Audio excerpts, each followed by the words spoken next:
Now, brother, why ain't gravity pulling them bubbles down, them bubbles floating up? Where gravity at in this equation? Density. Yeah, density. Not so density is powerful than gravity now. When density, so let me ask you a question. No, it's just the force pulling on the water. Brother, you need to stop and listen to my question. When does density decide to pull up, and when does gravity decide to pull down? That's my question. No, it's both at the same time. Obviously. So why ain't gravity winning this battle but with these bubbles? Because think about what I'm about to tell you now. Gravity is keeping all of the ocean water held to the earth.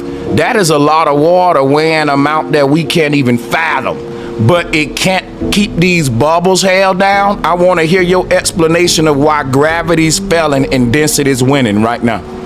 Because the water is heavier than the air. So it orders. Okay, so hold on. No. I got your answer, brother. That was the answer. That's it. The air is lighter than the water. Guess what you just did, though? You debunked the theory of gravity with the law of density. And I'm finna prove to you that you just did it. Density doesn't need gravity.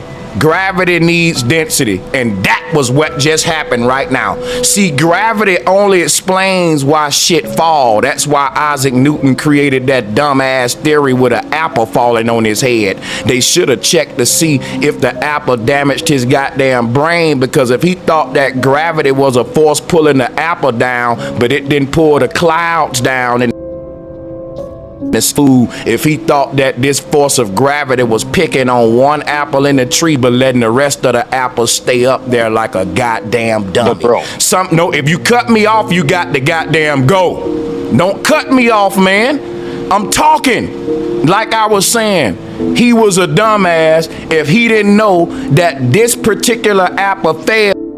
Was ripe and it got heavier than the other apples, dude, and the tree could no longer sustain it. You know what that's called? The law of density. You know what the law of density is? Not a theory, which is what gravity is. You know what laws can do? Stand alone. You know what theories can't do? Stand alone. Which is why when we ask you about the bubbles, you got to say our argument, which is density. We never bring up gravity for nothing. If you ask us why the rock fell into the water, we're gonna say because the rock was heavier than the water.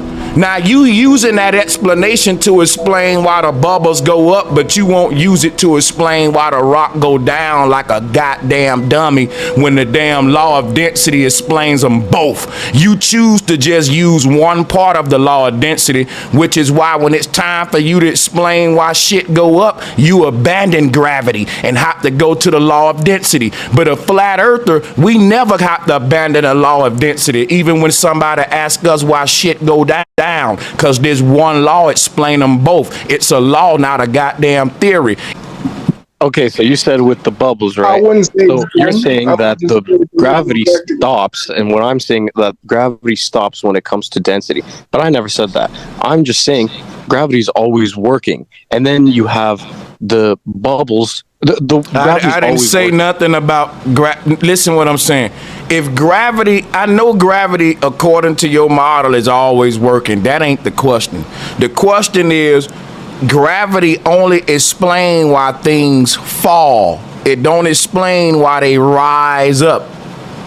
We can play around with the law of gravity, because with the theory of gravity, it say what goes up must come down. That ain't true. Some things go up and stay up and never come back down, and that is explained in the law of density.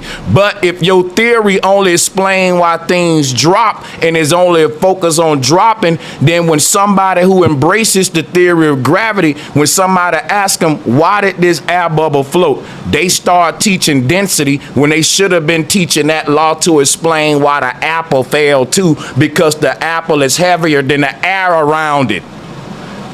Exactly. So if I drop the goddamn apple, it's gonna drop. But if I drop the helium balloon, it's gonna rise, because the helium gas is lighter than the air that's around it.